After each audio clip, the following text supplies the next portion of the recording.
ইয়াৰ পৰা আমি স্পষ্টকৈ জানিব পাৰিম যে বিদ্যুৎ ফ্লাক্সৰ বা ইলেক্ট্ৰিক ফ্লাক্সৰ যিটো SI একক সেইটো E ইনটু এছৰ পূৰণফলৰ SI একক হ'ব। যেনেকৈ ইৰ SI এককটো হ'ল নিউটন পাৰ মিটাৰ আৰু এছটো হ'ল metre square.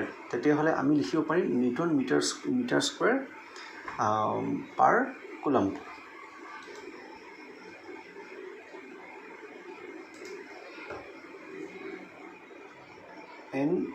m square c inverse.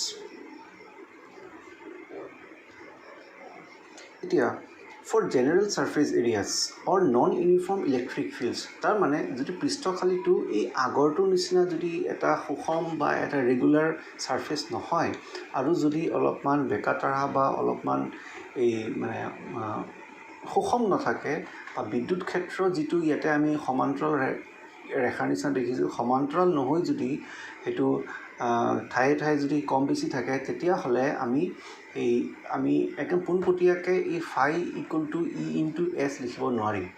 তাৰ কাৰণে আমি অলপমান কেলকুলাছৰ সহায় ল'ব লাগিব।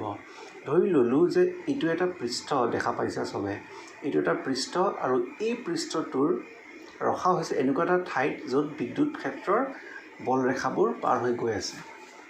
এতিয়া এই পৃষ্ঠটোৰ মাজেৰে কিমান ফ্লাক্স পাৰ হৈছে সেইটো আমি উলিয়াবৰ কাৰণে কি কৰিব লাগিব, আমি পৃষ্ঠটোৰ সৰু সৰু DS মানৰ সৰু সৰু পৃষ্ঠ ধৰি ল'ব লাগিব, একদম ক্ষুদ্ৰতম পৃষ্ঠ ধৰি ল'ব লাগিব আৰু সেইটোৰ মাজেদি কিমান ক্ষেত্ৰ প্ৰাবল্য পাৰ হৈছে সেইটো জানিব লাগিব।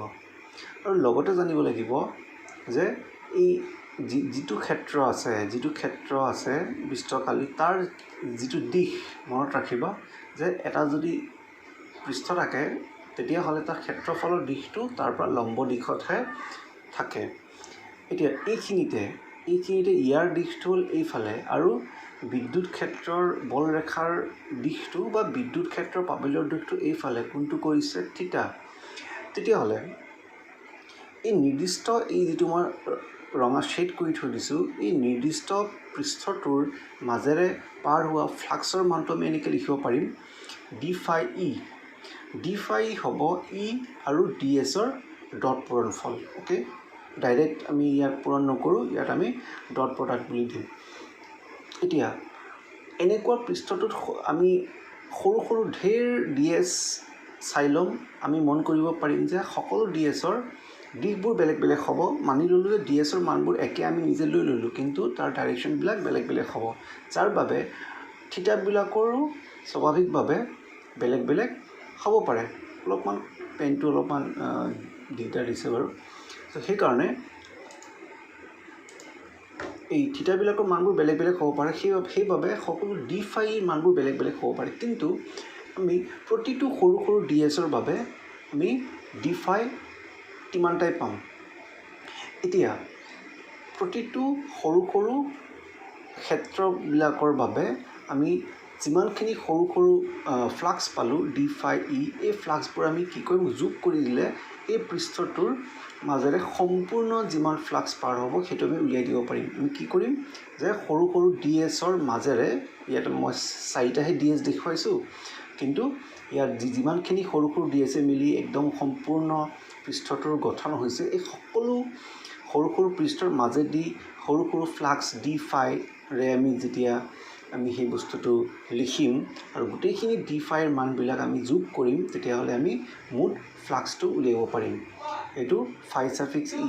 আৰু মুঠ ফ্লাক্সটো কেনেকৈ উলিয়াই কেলকুলাছত সেইটো আমি ইণ্টিগ্ৰেশ্যন দি ল'ম। ইণ্টিগ্ৰেশ্যন তলত এছ, তাৰমানে আমি সম্পূৰ্ণ পৃষ্ঠটোত ইণ্টিগ্ৰেট কৰিলোঁ।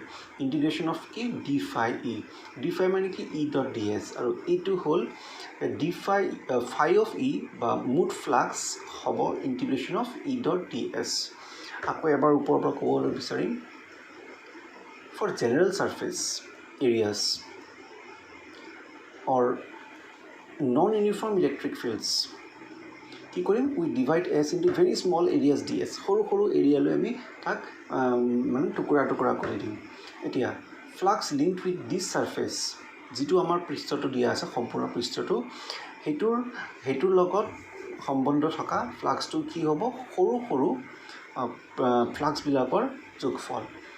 flux linked with this surface is the sum of the products of electric field and elementary areas ds মানে সৰু সৰু ds বিলাকৰ যোগফল that constitute the surface মানে সৰু সৰু ds বিলাকে মিলি সম্পূৰ্ণ পৃষ্ঠটো বনাইছে তো এইটো হ'ব phi of e equal to integration of e dot ds এইটো আমাৰ phi এইটো আমাৰ প্ৰকাশ ৰাখি এইটো আমি মনত ৰাখিব লাগিব তলত যেটো s দিয়া আছে এইটো বুজাব যে আমি সম্পূৰ্ণ পৃষ্ঠটোত কৰিছো বেলেগ কিবা যদি কন্ডিশন দিয়া থাকে তেতিয়া হলে ইয়াতে মেনশন কৰিব লাগিব